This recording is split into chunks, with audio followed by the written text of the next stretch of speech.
तुम्हें बुरा लगा, मुझे माफ करना अली। अच्छा बस, मुझे भी माफ करना सोना।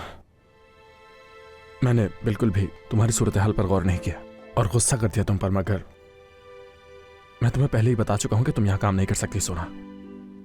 मैं उम्मीद करता हूं कि तुम मेरे इस फैसले का एहतराम करोगी। ठीक है अली।